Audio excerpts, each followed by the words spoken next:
మీ ఎలాంటి వ్యాపార ప్రకటనలకైనా వెంటనే మా ఛానల్ సంప్రదించండి. ప్రస్తుతం మనతో పాటు ప్రముఖ ఆధ్యాత్మికవేత్త జ్యోతిష్య పండితులు బ్రహ్మశ్రీ సుభాష్ శర్మ గారు మనతో ఉన్నారు. గురువుగారితో మాట్లాడుతాం. నమస్కారం గురుగారు. శ్రీమాత్రేనమండి. గురుగారు, ఏప్రిల్ మాసం విశేషంగా కన్యా రాశి వాళ్ళకి ఈ నెల విశేషంగా ఎటువంటి మంచి చెడులు జరగబోతున్నాయి, ఎటువంటి లాభ నష్టాలు ఉంటాయంటారు, ఎటువంటి జాగ్రత్తలు తీసుకోవడం ద్వారా ఈ మాసం వీళ్ళకి విశేషంగా కలిసి వస్తున్నారు? తప్పకుండా తెలియజేస్తాను. ముందుగా వీక్షిస్తున్న ప్రేక్షకులందరికీ శ్రీమాత్రే నమః, శ్రీ గురుభ్యో నమః. ఓం జ్ఞాని నామ్నపి చేతాంసి దేవి భగవతి హిసా బలాయ కృషమోహాయ మహామాయ ప్రయశ్చతి. కన్యారాశి వారికి ఈ యొక్క మాసంలో, ఏప్రిల్ మాసంలో కనుక చూసుకుంటే గురువు 10వ స్థానంలోను, శని 7వ స్థానంలో సంచరిస్తూ ఉన్నారు. కనుక కన్యారాశి వారికి ఇప్పుడు 7వ స్థానంలో శని సంచారం అనేటటువంటిది వైవాహిక జీవితంలోనూ లేదా కుటుంబ భాగస్వామి జీవితంలోనూ కాస్త ఒడిదుడుకులు ఎదురయ్యేటటువంటి సమస్యలు ఏర్పడుతూ ఉంటాయి. ముఖ్యంగా కన్యారాశి వారికి కనుక చూసుకున్నట్టయితే ఆర్థిక పరంగా కాస్త ఇబ్బందులు జరిగినప్పటికీ కూడా ఇవన్నీ కూడా తదుపరి కాలానికి వీళ్ళకు మంచి లాభడిని తెచ్చిపెట్టేటటువంటి అవకాశాలు ఏర్పడుతూ ఉంటాయి. ఎందుకంటే 10వ స్థానంలో గురు సంచారం వల్ల ఉద్యోగంలో మార్పులు ఏర్పడుతూ ఉంటాయి. కొద్దిగా ఆర్థిక పరంగా ఇబ్బందులు పడినప్పటికీ కూడా ఫర్దర్గా మళ్ళీ ఫ్యూచర్లో మళ్ళీ దాన్ని సంపాదించుకునేటటువంటి పరిస్థితులు కూడా ఈ కన్యా రాశి వారికి ఏర్పడుతుంటాయి. ప్రస్తుతం ఇప్పుడున్నటువంటి ఒక్క మాసం మాత్రం కాస్త గడ్డు కాలము అని చెప్పుకోవాలి. వీళ్ళకు మే లేదంటే జూన్ ఈ 2 నెలల్లో మంచి లాభాలు వచ్చేటటువంటి అవకాశం ఏర్పడుతుంది. ఈ 1 నెల కష్టపడతారు, తర్వాత సుఖపడేటటువంటి యోగం మాత్రము కన్యా రాశి వారికి స్పష్టంగా కనిపిస్తూ ఉంటుంది. అలాగే 7వ స్థానంలో శని సంచారం, 7వ స్థానం శని సంచారం అనేటటువంటిది ఏమవుతుందంటే భార్యాభర్తల మధ్య వైరం ఏర్పడము, లేదా చిన్న చిన్న విషయాలకు రాద్ధార్థం చేసుకుని పెద్ద పెద్ద గొడవలు ఏర్పరచుకోవడము, ఇలాంటివి ఎక్కువగా జరుగుతాయి. లేదా కుటుంబ చీలికలు ఏర్పడము, లేదా ఉమ్మడిగా ఉన్నటువంటి కుటుంబము విడిపోయి వేరే కాపురాలు పెట్టడము, ఇలాంటివి ఎక్కువగా జరుగుతూ ఉంటాయి. పల్లెటూరులో ఉన్నటువంటి వారు పట్టణానికి వలస రావడము, ఇలాంటివి ఎక్కువగా జరిగేటటువంటి సూచనలు కన్యా రాశి వారి యొక్క జీవితంలో ఎక్కువగా జరుగుతాయండి. ప్రాపర్టీస్ కొనుక్కోవడానికి ప్రస్తుత కాలం అనుకూలంగానే ఉంటుందంటారు? ప్రస్తుతం ఇప్పుడు ప్రాపర్టీస్ కొనేదానికంటే కాస్త టైం తీసుకొని వీళ్ళకు మే లేదంటే జూన్ మాసంలో వీళ్ళకి కలిసి వచ్చేటటువంటి అవకాశం ఏర్పడుతుంది. కొద్దిగా వెయిట్ చేస్తే మాత్రం మంచి ఫలితాలను పొందేటటువంటి అవకాశం, తదుపరి ఇంకా బెటర్ చాయిస్ వచ్చేటటువంటి అవకాశాలు ఈ కన్యా రాశి వారి యొక్క జీవితంలో ఏర్పడదు. ఇప్పుడు కొందామనుకున్నా కూడా కొన్ని కుటుంబాల సమస్య కారణం వల్ల కొనలేనటువంటి పరిస్థితులను ఎక్కువగా ఉంటారు. ఆర్థిక భారం అనేటటువంటిది విపరీతంగా గతం నుంచి వీళ్ళు ఎదుర్కొనేటటువంటి సమస్యలు విపరీతంగా ఉంటాయి. దాని నుంచి బయటపడడానికి 1 నెల లేదంటే 2 నెలలు సమయం అయితే తప్పకుండా పడుతుంది. ఆ తర్వాత మీరు ప్రాపర్టీస్ కొనేటటువంటి ప్రయత్నం చేసుకోండి. ఇప్పుడు కొన్నా కానీ అవి ఎక్కువ రోజులు నిలబడేటటువంటి అవకాశం ఉండదు. అందుకే కన్యా రాశి వారు కాస్త జాగ్రత్తగా ఉండి పెద్దవాళ్ళ సలహాలు సూచనలు తీసుకోండి. అలాగే ఇవన్నీ కూడా మధ్యతరగతి వాళ్ళు, దిగువ తరగతి వాళ్ళు ఎవరైతే ఉన్నారో కాస్త వెయిట్ చేయడం చాలా ఉత్తమం. అలాగే కొత్త వ్యాపారాలు పెట్టాలన్నా లేదా కొత్త పెట్టుబడులు పెట్టాలన్నా కాస్త ఓపిక పట్టి మీరు మేలో కానీ లేదా జూన్లో కానీ పెట్టేటటువంటి ప్రయత్నం చేయండి. తద్వారా మీకు ఆ పెట్టిన పెట్టుబడికి లాభాలు వచ్చేటటువంటి అవకాశము, మంచి రాబడి వచ్చేటటువంటి అవకాశాలు ఏర్పడతాయండి. శత్రువుల నుంచి వీళ్ళకి ఇబ్బంది ఏమైనా ఉంటుంది గురుగారు? అసలు వీళ్ళకి ఎవరు నమ్మాలి, ఎవరు నమ్మకూడదు? ఎక్కువగా వీళ్ళకి మైనస్ ఎక్కడి నుంచి జరుగుతుందంట? ముఖ్యంగా తన కోపమే తన శత్రువు అనేటటువంటి మాట ఎలాగైతే ఉంటుందో వీళ్ళు కొన్నిసార్లు చేతులారా తప్పులు చేసి ఆ తప్పులు పక్కనున్న వాళ్ళ మీద నెట్టేసి నేనేం చేయలేదులే, నీ వల్ల తప్పు జరిగింది అనేటటువంటి స్వభావంలో ఎక్కువగా ఉంటూ ఉంటారు.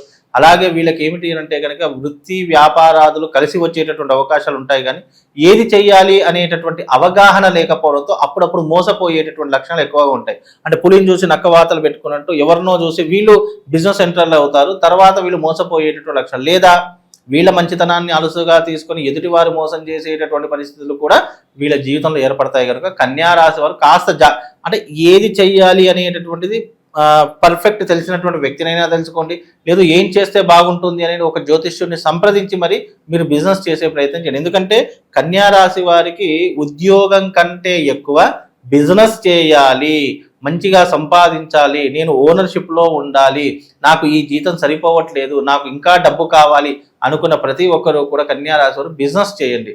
అందులోనూ హోటల్ బిజినెస్ కానీ లేదా అని అంటే కనుక ఫుడ్ బిజినెస్ లాంటివి కావచ్చు, ఇంకా లేదా సూపర్ మార్కెట్ లాంటివి కావచ్చు, లేదు అని అంటే కనుక కిరాణా షాపులు లాంటివి కావచ్చు, ఇలాంటివి అంటే పెద్దగా పెట్టుకునే వాళ్ళకి పెద్దగా పెట్టుకోండి, లేదా మధ్యతరగతి వాళ్ళు ఫలానా ఫుడ్కి సంబంధించిన ఏ బిజినెస్ అయినా పెట్టండి, తప్పకుండా వీళ్ళకు నడుస్తుంది. హోటల్ పెట్టవచ్చు, లేదంటే ఫాస్ట్ ఫుడ్ సెంటర్స్ పెట్టవచ్చు, లేదా టిఫిన్ సెంటర్స్ పెట్టవచ్చు, ఇలా ఎన్నో రకాలైనటువంటి బిజినెస్ ఉన్నాయి. అందులో ఫుడ్కు సంబంధించింది ఏదైనా కానీ కన్యా రాశి వారు పెట్టే ప్రయత్నం చేయండి, తద్వారా వీళ్ళకి మంచి లాభాలు వస్తాయండి. ఒక స్త్రీ వల్ల ఏదన్నా ఇబ్బందికర వాతావరణం ఉంటుందంటారు, ఏమన్నా కాంట్రవర్సీలు ఇరుక్కోవడం ఇలాంటి?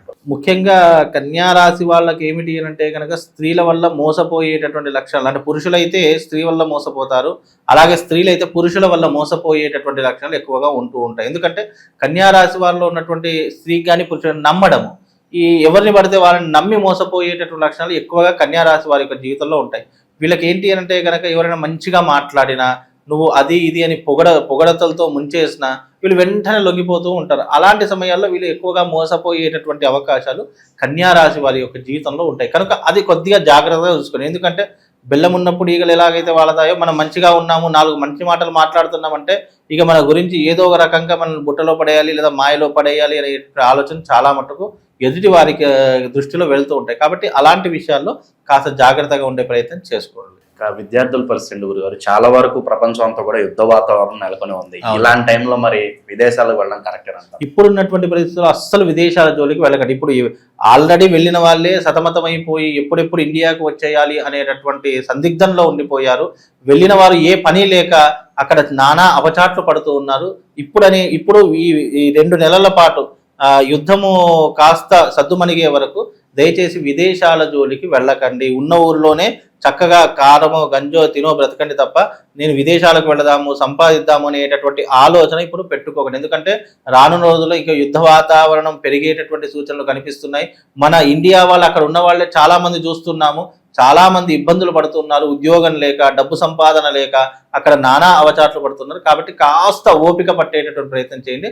1 నెల లేదా 2 నెలలు కాస్త ఓపిక పట్టే తరువాత కొంచెం యుద్ధం సద్దుమణిగిన తర్వాత వెళ్ళేటటువంటి ప్రయత్నం చేసుకోవాలండి. ఇక ప్రస్తుతానికి అన్ని విధాలా బాగుండాలంటే ఎటువంటి పరిహారాలు చేసుకోవాలి, అలాగే ధనపరంగా కూడా కాస్త మనీ ఫ్లోటింగ్ ఎక్కువగా ఉండాలంటే ఎలాంటి పరిహారాలు చేసుకోవాలి? ముఖ్యంగా కన్యా రాశి వారికి నేను ఏం చెప్తాను అంటే, కన్యా రాశి వారికి ప్రస్తుత కాలంలో ఉండేది 10వ స్థానంలో గురు సంచారం కాబట్టి రాబోయేటటువంటి ఏప్రిల్ నెలలో తప్పకుండా 20వ తారీఖు రోజున అక్షయ తృతీయ వస్తుంది. ఆ అక్షయ తృతీయలో ధనాకర్షణ తంత్రయాగము అని చేయిస్తాను. ఆ ధనాకర్షణ తంత్రయాగంలో మీరు వచ్చి పాల్గొనండి. ఎవరైతే కన్యా రాశి వారు ఉన్నారో ఆ కన్యా రాశి వారు వచ్చి ధనాకర్షణ తంత్రయాగంలో పాల్గొనండి. ఆ తర్వాత నేను వచ్చిన వాళ్లకు, ఎవరైతే కన్యా రాశి వారు ఉంటారో వాళ్లకు ఒక ధనాకర్షణ యంత్రము, అలాగే వాళ్లకు ఒక అద్భుతమైనటువంటి మాల కూడా ఇస్తాను. లేదు అంటే శివశక్తి స్ఫటికలింగం ఇస్తాను. అది శ్రీచక్ర నిర్మితమైనటువంటి స్ఫటికలింగము, అది అద్భుతమైనటువంటిది. ఎంతో మంది దారిద్ర్యాన్ని దూరం చేసేటటువంటి అద్భుతమైనటువంటి శివలింగం. ఈ 2 వస్తువులు కూడా కన్యా రాశి వారికి ఇస్తాను. కాబట్టి కన్యా రాశి వారు ఏప్రిల్ 20వ తారీఖు రోజున అక్షయ తృతీయ, అక్షయ పాత్రలాగా ఉండేటటువంటి మీ జీవితాన్ని మలుపు తిప్పేటటువంటిది ఆ రోజున వచ్చి యాగం చేయించుకోండి. తప్పకుండా వాళ్ళకు శుభం లాభంతో పాటు మీరు అన్నట్టుగా ఆర్థిక పరమైనటువంటి ఫ్లోటింగ్ ఎక్కువగా ఉంటుంది. డబ్బు సంపాదించడానికి అనేక మార్గాలు ఉంటాయి. అలాగే డబ్బు అనేటటువంటిది మనం దాచుకోవడానికి కూడా ఆ యాగం మీ జీవితంలో ఉపయోగపడుతుంది. ఆకర్షణ అంటే ఏంటి? మనల్ని ఆకర్షింపబడేటటువంటి, అంటే డబ్బు మనల్ని ఆకర్షించాలి. మనం డబ్బు దగ్గరికి వెళ్ళడం కాదు, డబ్బే మన దగ్గరికి వచ్చేలా ఒక గొప్పనైనటువంటి తాంత్రిక విధానంలో భాగమే ఈ ధనాకర్షణ తంత్ర యాగం. ఈ యాగానికి రండి. చక్కగా కన్యా రాశి వారు ఎవరైతే ఉన్నారో యాగం చేయించుకోండి.